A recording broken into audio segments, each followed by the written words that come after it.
I'm Killian Bonner, this is Full Rotation Fitness, and welcome to the FRF Athlete Podcast, where I bring on some of the top field athletes out there. We discuss lifestyle, mindset, and what it really takes to reach pinnacle fitness and perform at the highest level possible in their chosen sport. All brought to you in the most accessible and digestible way possible. You don't want to miss this. Joining us on the podcast today is Orla. We talked about how her athleticism in camogie and football led her to become a professional athlete over in Australia. Let's discuss.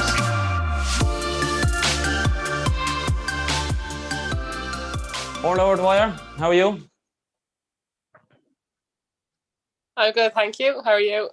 Not too bad. So you're 7:30 in Australian time at the moment?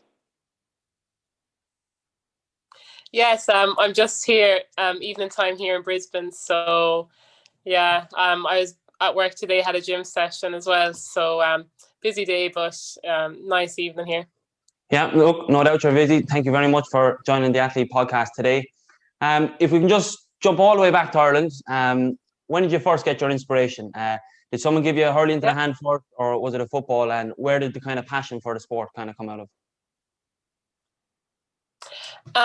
I think I'm coming from a very sporty family myself. I'm the oldest of 4 children. My parents have always played. My dad would have been a big Borland man, and then my mum would have played as well. So having a sporty family, you just kind of got used to having a hurley or football around all the time. And I have 2 younger brothers as well who were a lot better than me when I was younger. So yeah, I started off playing with the boys in Rose Green, hurling and football, and then basically until the age of under 12, where we couldn't play anymore, I joined Cashel Camogie Club and Rose and Borland Ladies Football Club. So I was very average, even below average, playing underage. I was always a sub on the team. If not a sub, I was very lucky to even get on. So I think playing with the boys made me feel like I was very weak and not good at the game. Whereas when I moved into the girls, I saw that I'm actually not as bad as I thought. So kind of got better then throughout the years, and have been on the Tipperary Camogie and ladies football developing squads from under 14, 16, minor, all the way through to senior now. And I suppose that's where we're at today. Okay, so I actually like the fact that you did mention you were a sub before. You kind of know that feeling where, okay, my job today is bringing on the water bottles, and I'm not exactly, the superstar yet. So the fact that, you jump into the kind of girl setting, you're on development squads now with county. So a huge progression. Of course, the biggest one we would have heard as well, because obviously, my cousin Con, like a 20-year-old captaining, the Tipperary county team, which is truly amazing. Where did the kind of aspiration come from where you realized, okay, I'm actually going to become a county star here? What age did that kind of realize, and when did you focus now on that goal? So I suppose that was such a great achievement and honour, even being selected as captain at such a young age for that year. And I think I was still a bit young and still learning the role, but there was lots of leaders around me. But from when I was younger, even my parents used to always say that my first ladies football match at Borland, I asked to be a sub.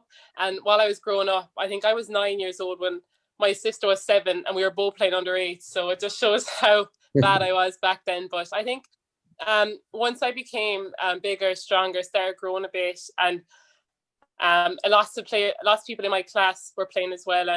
And GA was just such a huge in the community in Rose Green. So I think I just kind of fell in love with it then, and all my friends were doing it, and I actually enjoyed going training, meeting the same people, and I just kept at it, kept doing it.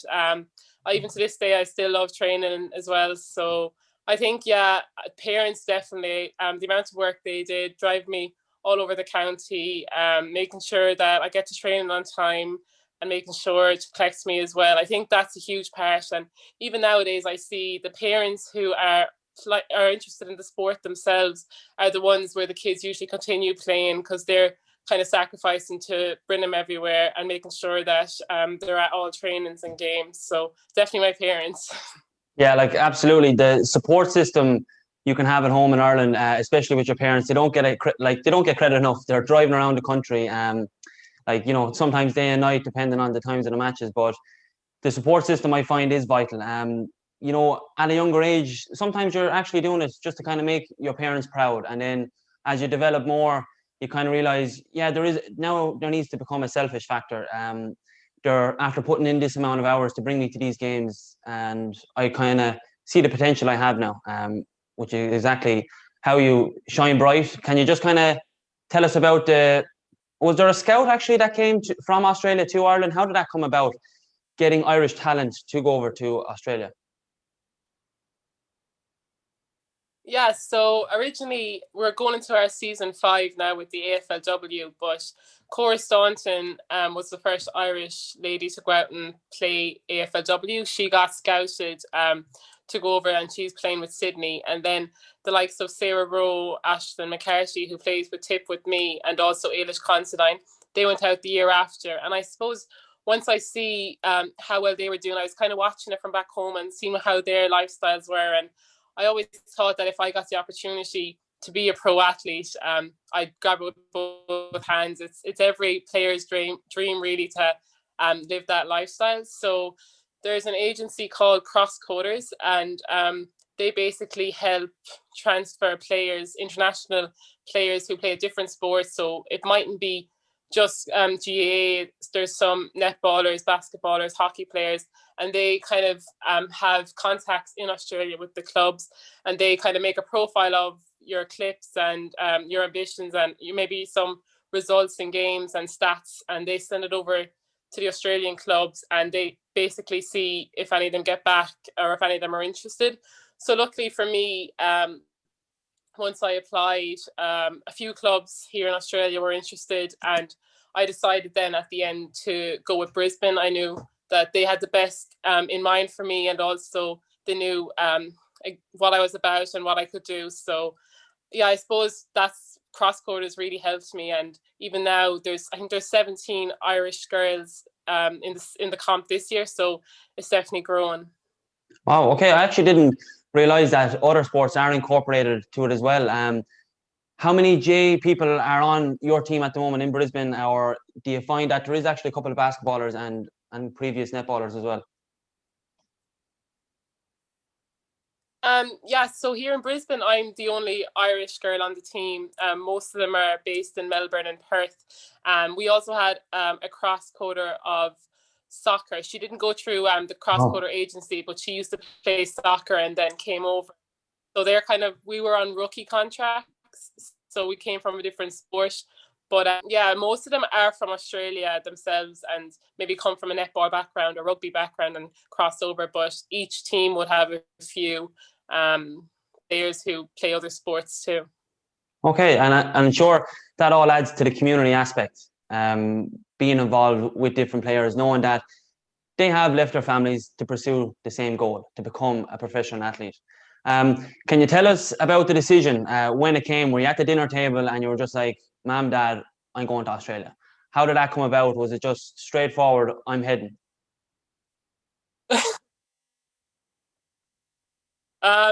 So yeah, back to the parents again. They were actually very supportive of my decision. They knew that I'd want to be a pro athlete. They knew that seeing how well the other Irish girls were going, that if I got the opportunity, I would be taking it.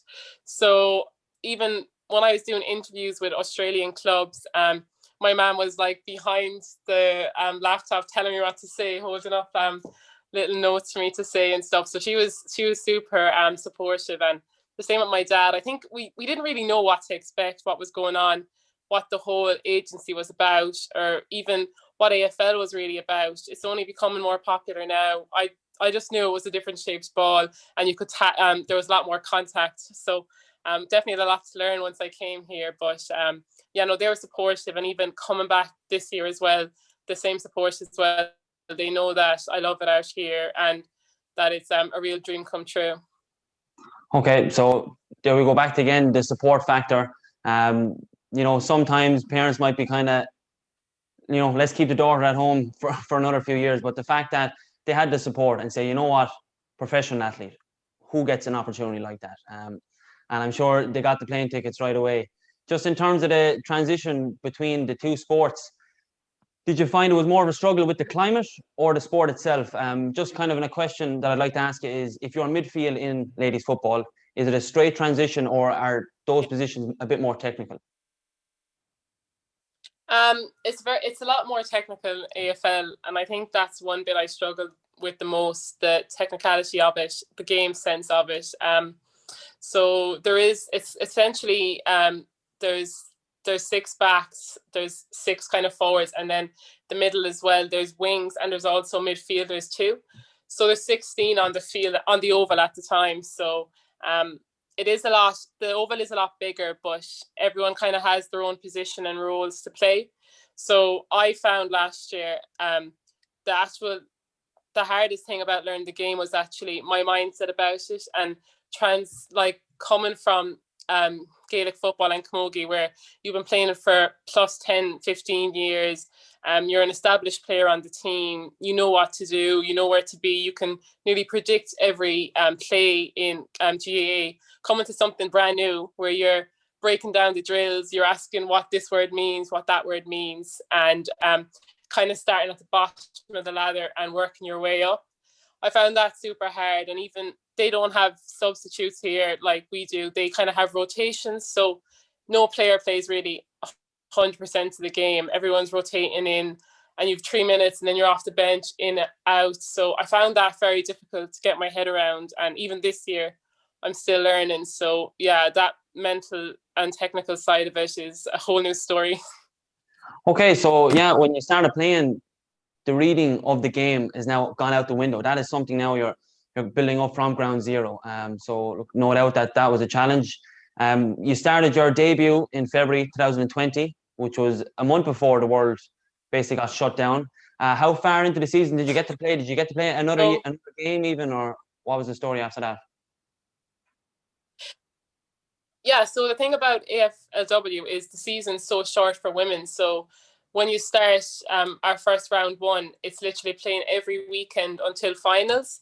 So finals were meant to be the middle of April, but because of COVID, we got pulled short till March. So we played every weekend from that first week of February all the way through to the middle of March. So I think we had maybe 1 or 2 games left before they called it off. We played a club called Carlton in Melbourne on Sunday, and after our game, within 2 hours, we were told that the competition was cancelled and there's no winners and it's postponed. So yeah, it was a big shock, and I think a lot of girls found it hard. But this year now, hopefully, they have a lot of, because of COVID and because of the men's, they have there is a potential that we could be going into hubs, or there is potential of maybe having chartered flights. So they have lots of backup plans for anything that does happen again. So hopefully we've a proper season. Yeah, please God, everything does go ahead. And of course, like, you didn't expect that, to be in quick succession. Did you find that tough on the, because obviously you weren't going to expect to play week in, week out due to just them trying to kind of fast forward the season a bit. Did you find the game a bit more physically tougher just due to exhaustion to try recover for next week? Yeah, definitely. So pre-season, they kind of hit you with loads of running. You're getting kilometers in and hitting hard in the gym. But then once you're in season, it's all about recovery. So I'm big on ice baths, and we do lots of foam rolling and some hot colds as well. So that's the big part when you're in season, just getting the recovery in. But the game itself it's fully contact. So I think that was something as well I had to learn. Getting tackled from every angle, and even tackling people was definitely foreign to me. So still learning that, but you would be a lot sore coming out of the game. Yeah, and due to the fact as well that there is more structure involved, so the added chance of recovery is there. I find sometimes in GA, matches can run just kind of over each other, and players are nearly going into the matches just that bit fatigued. The stamina isn't all there. Jumping back to 2019, you had to play an All-Ireland final knowing you were going to be heading off to Australia. Did that boost your performance? Did that affect your performance? Now, you did have an outstanding game that day, so it must have boosted it. But was there a different mindset during that match? Yeah, I suppose when I was in Ireland, I just completely just focused on GAA. So the camogie, we were unlucky. We got knocked out of quarter final, and then with the football, just focusing on that. I completely parked AFL. The same when I'm here in Australia. I completely focus on the AFL and kind of keep GAA kind of separate from it. But yeah, I think it was. I think because we were in an All Ireland final, and at the intermediates, we'd been there 2 years ago. I think it was just such a great day, and to get the win was super. And I knew a few back home, I mean, a few over in Australia are watching the game as well. So that bit of added pressure. But I think, no, I was just kind of in the zone, and I just kind of wanted to win for our county to go up senior. And clear to see that you do not cave under pressure. The fact now that we have an added TV audience as well, due to the fact you are going to be recruited in Australia. How do you deal towards big match games? Is nerves even a problem for you? Or do you have any match rituals that you perform leading up to big match week? I wouldn't be too superstitious. I think it's more the week coming into the game. So we're playing our first round one with AFLW next Sunday. So all next week I'll be making sure my nutrition's on point. I'm recovering each day. So if that's doing ice baths or doing foam rolling or stretching, that I'm getting enough sleep leading into the game, that I'm eating enough as well. So I think it's not, I don't focus on just today. I focus on the few days coming up to it. And then the day before a game, I always make sure to eat loads of carbs to have energy. And then once the day comes, I suppose just keep things as normal as I can. With AFLW, we get to the games very early. So we're there 2.5 hours before a game. So it's lots of time to kind of get into the zone, relax. There'll always be music playing to kind of settle the nerves. And then you could get maybe a massage or get see the physio. And it's very chill, which I like. And then coming into when we start doing our warm-up and stuff, everyone kind of comes in and we kind of get a bit nervous, but you kind of just have to take that nerves and bring it into more adrenaline for the game. And I think having everyone around me, I think that's what kind of boosts me up and gets me going. So yeah, I'm very lucky with the way it's set up. Yeah, and I like the fact that we're not too focused about the performance or the match. You know, what I've noticed speaking with other professional athletes is they're not too honed up on the game. They're living in the moment. Like you said, the music is playing. We're kind of doing a bit of a bop in the dressing room maybe, but everyone's together, and it's until we get onto the grass. That's when the warrior mentality comes out. I think, yeah. And just in terms of and even with, I think... Sorry, Orla, you go. Sorry. I think it's just to do as well with making sure that you can control the controllables. So you've done all the training, you've done all the gym, you know what you have to do. So I think it's not as scary going into game day then, knowing that you have all this training done and just to put it to good use. Yeah, like if the confidence is in the dressing room, it's going to be beside the person you're marking on the day. You know, the unseen hours have been done. You put in the work, you're hydrated, you're recovered, and you're just kind of solely focused in when you get to the match situation. For pre-season, Orla, obviously it's a set guided plan. I'm sure it's very monitored. Sometimes you're taking the pre-season into your own hands. How did you prepare yourself back in Ireland to make sure when I arrive at pre-season with the girls, I know now that, you know, I'm not going to struggle on day one. So just kind of, there's no playing matches, you're on your own. What kind of do you do for self-development personally, like in terms of physicality wise, so we're just ready for day one? Yeah, so the Lions were very lucky, and they kind of sent me gym programs and running programs to do before pre-season. So I kind of had, we were in lockdown as well, so it actually helped a lot. So I was just doing running sessions and doing a lot of gym myself, getting ready for the season, because one of the big things I wanted to do was get stronger and get fitter and faster. So I used that time especially to get stronger at the gym back home in Ireland, to be ready for pre-season. And then we were lucky enough in Ireland that GAA went ahead. So once I started training then with the camogie and ladies football teams, it kind of gave me that extra bit of fitness and that extra bit of kind of match play as well. So instead of just training on your own, you got used to training in groups, and that kind of pressure as well, added pressure. So that helped me loads. And I think I was so lucky to have such good facilities back home, with the GA pitches, and I had some dumbbells and I had some weights. And then when the gym opened, the gym in Cashel, the body station, were so good to let me use that all the time. So that was definitely huge. And then I knew coming over to Australia, I'd be in 2 weeks hotel quarantine, so I wouldn't be doing much for them 2 weeks. So I tried to do as much as I can leading into the flights. You weren't doing burpees in the hotel room or anything like that? No, I was definitely doing a few circuits and stuff. I'm sure the people beside us, even I got a bike and a ball, so I'm sure they were annoyed by me, but no, it's good. And then Orla, obviously, look, it's clear that you are a leader. Like I said, 20 years of age, captain in an inter-county senior team.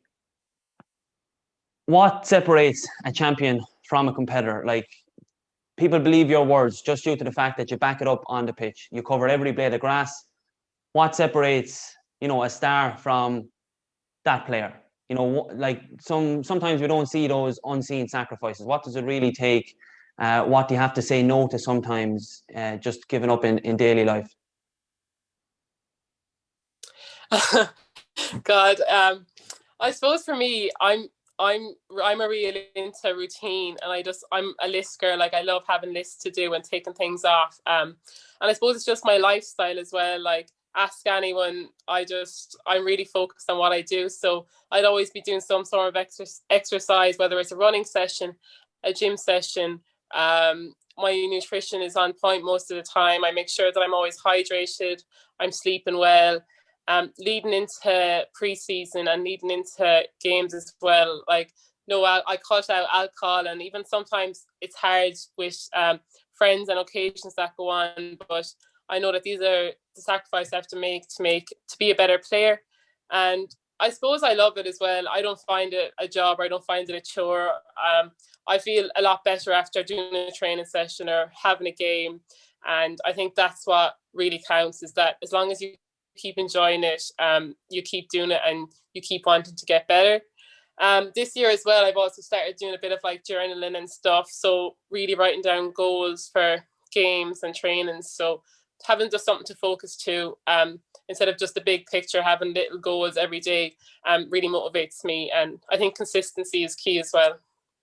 Yeah, consistency beats all. If you can show up day in and day out, you're on the verge of winning. And I'm delighted that you mentioned the journaling. So you would set goals physically and I suppose skill development pitch-wise.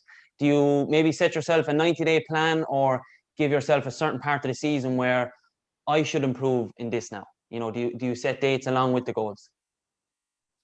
Yeah, so I suppose we train a couple of times a week. So I kind of set goals for each training session here. So it could be, I want to get 3 overhead marks, and I want to make a rundown tackle on someone. And in my mind, I know once they're done that I'm done. Or it's the same with the gym. It's, I want to bench this much, or I want to do this many chin-ups. And it's just these small little goals in my head, I think, that keeps me accountable and keeps me going. And then I suppose, when you get to the games and the bigger picture, I look for feedback a lot. So we're lucky we've lines coaches here and the head coach as well, and also the players, kind of asking them what you can do to be better. And I think because I'm coming from a different background where I haven't played AFL, I know I'm not the best AFL player. I know I'm not the most skillful, but I definitely want to try and be the best at the other things. So it's the things outside of AFL. So the gym, lifting, my nutrition, my sleep. And I think it's just having these little goals set really keeps me on track. Yeah, and you're focusing on the things that you can definitely control right now. You can control your diet, you can control your training, and you can control your sleeping. So we're already ahead in that department. And the fact that you're playing a new sport, but that's just going to be constantly, you're going to keep getting better. Like I said, 27, physical peak age. So what is the future plan in terms of the AFL sport itself? Are we looking at more years in Australia progressing, being potentially the best, or have you any looks at Ireland in the future at all? Yeah, I always get asked this question as well. The Australians or my friends here are always saying, "Oh, why do you even bother go back to Ireland? Why don't you just stay here?" Because I'm an Aussie citizen. I was born in Sydney, so I can stay here. But I think it's just playing with Tipperary. Like, it means so much to me, and getting back to kind of what you're good at, what you've been kind of doing all your life, getting back to see the girls, back to the teams, and you want to do your county proud as well. So yeah, no, Tipperary Camogie football would always be on the cards for me to get back and play. And with AFL, I'm loving it here, and I think I'm getting better and better. This time last year compared to now, a huge improvement. So we'll see how that goes. I'm on a 1-year contract, so it depends, but I have college as well to finish at some stage. So we'll see. So you're in college now as well in Australia at the moment? No, I took a 2-year. I deferred my course in UL in Limerick for 2 years. So I've 2 years done. I'm doing PE and Irish teaching.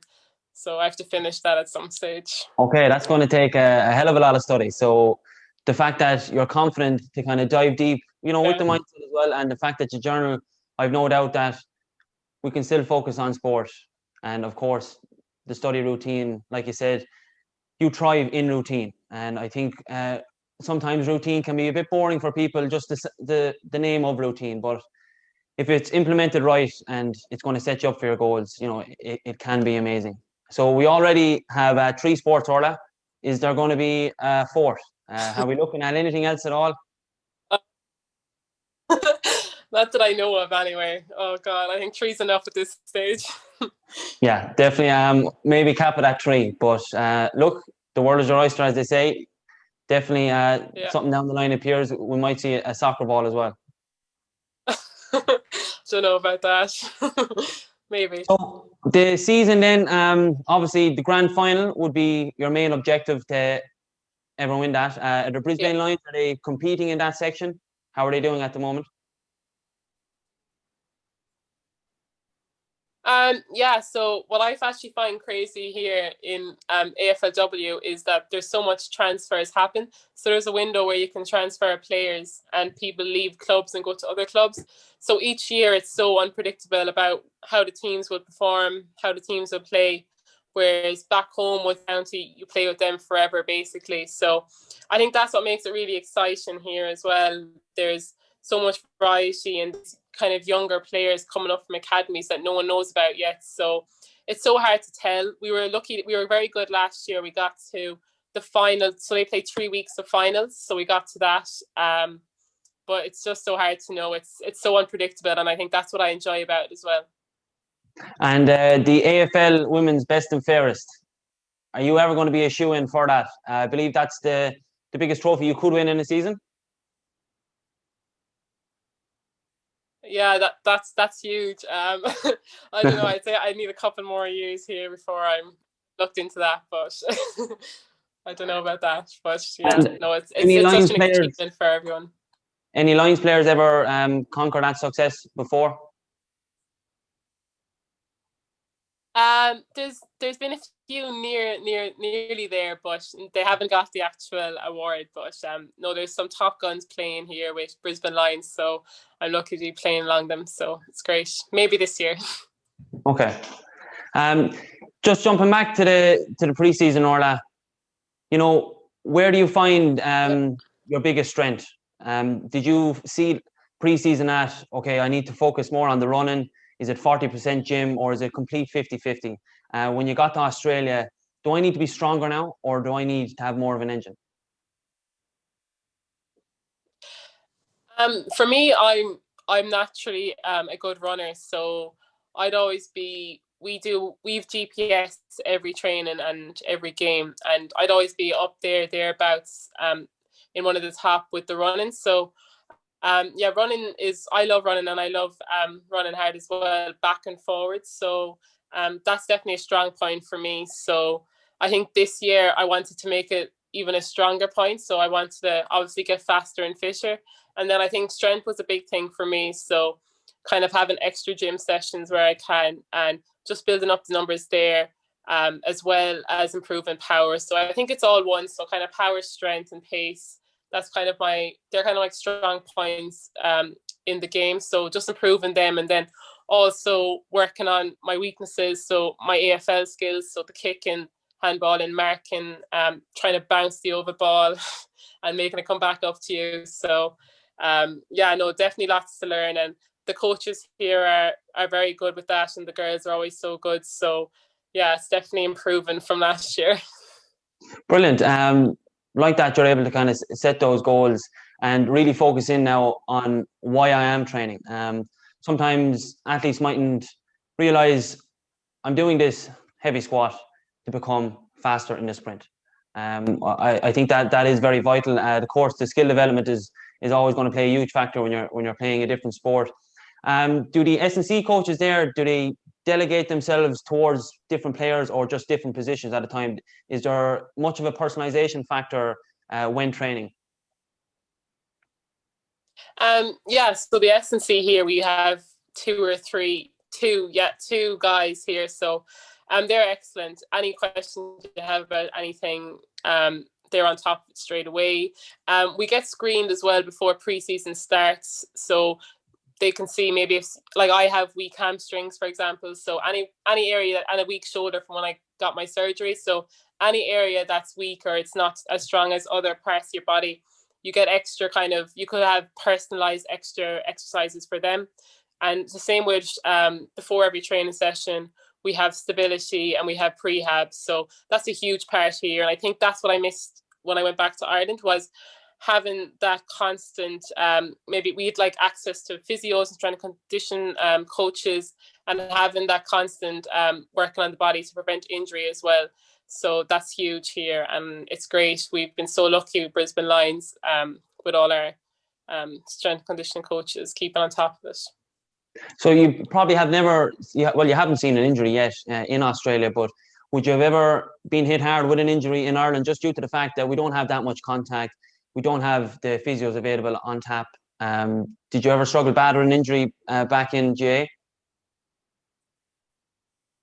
Yeah, so I had I dislocated my shoulder twice. So I'd had my shoulder reconstruction done back in 2018, I think it was. And then I've also just pulled a hamstring and been out for a month as well. So I think that comes down to the kind of, as I said, the prehab for it as well. I don't think I was properly warmed up them days, and the same with the shoulder as well, like being too hyper extended. So yeah, I was lucky enough though, and I've been very lucky here, thank God. Yeah, touch wood. So yeah, exactly. Lockdown at home in Ireland. Any life hacks that you'd like to give us, just in terms of positive outlook and, you know, getting up on the right side of the bed always, you know, always having a purpose to start your day? Yeah, no, it's from talking to people, friends and family back home, it seems it's crazy how two different sides of the world are so different right now. We're very lucky here. I suppose for me personally, it would just be do something, move, don't just stay in the one spot. So exercising, so it could be a walk, a jog, or if you're feeling more adventurous, maybe a running session or a gym session. But I'd always have to do some sort of moving. I remember I've walked so much when we were in lockdown. When I was back in Ireland, I was sick of walking. Another thing I suppose is just if you're a list person, have a to-do list maybe to do. Just simple things, maybe if it's just clean my room, or it could be watch one episode, whatever. Just keep yourself accountable for the day and kind of get up at a proper time and go to bed at a proper time. Kind of keep that routine, I think, is very important. And I suppose lastly, it's just don't get overwhelmed. If you're not doing something productive every day, it's so hard to stay motivated when in lockdown. But I think if you just kind of care for the days where you aren't feeling the best, so maybe do something. It could be eat something you like, or it could be watch something you love, or it could be just talking to someone. Or when I was back home and I felt kind of anxious or whatever about lockdown, I always just went downstairs and just sat at the kitchen table just listening to the conversations going on, and it really helped me. So I think just don't get too worked down about things. Yeah, and don't kind of single yourself out either. You know, don't go into your own world. Write down, prioritize, be accountable for what you want to do. You know, for each day. Even on an athlete point of view, you know, you're writing down where we want to improve in the sport. and it can be the exact same for strength and fitness. You know, let's prioritize now. Do we want to hit a very good 5 kilometer run? How are we going to do that? You know, you're going to schedule in your training slots, and I think having that purpose every single day, you know, you're always going to strive for better, and you know, you can't beat the kitchen table talks as well. You know, get down and involve yourself with the family. So, Orla, we're coming up now on 30 minutes. I'd just like to finish the call with just about your future. What are we looking at year-wise in Australia? What is the biggest goal? Do we want to reach a certain pinnacle of the sport first before we kind of think about the blue and amber? Yeah, well, definitely, I would love to win a premiership here at Brisbane Lions and be a part of that team and to experience that whole celebration as well. But I suppose it's just taken. I'm hoping game by game I get to play my part, get to do something productive on the team, and really earn respect of the players as well alongside me with AFL. And then I suppose just getting back to tip, it's always the same, just getting to Croke Park. It's what every county wants, and I suppose that's huge for us. So hopefully GA does go ahead, and that once I get back we can get back to it. Super, Orla. Thank you so much. I really like diving into the mindset of a professional athlete. Like, that is who you are now, and you've really kind of owned that persona. You know, you're living and breathing like an athlete. I love the journaling, the prioritizing, just to always be better. You've obviously reached a pinnacle in your fitness already, but you know there's more on the table. There's more potential, and I think that really shows a true champion. To be at a great place in life and to know that there's more up for grabs. Thanks so much for sharing. I think a lot of people get some great value out of this, especially, you know, young women at the moment kind of thinking, is there a professional career for me? Is that actually possible? Look, it clearly is. You've played from club level, you've experienced the sub bench, and now we're playing sport for a living. So I think it's fantastic. Orla, thanks very much. Great, thanks so much for having me. I really enjoyed it. Cheers, Orla.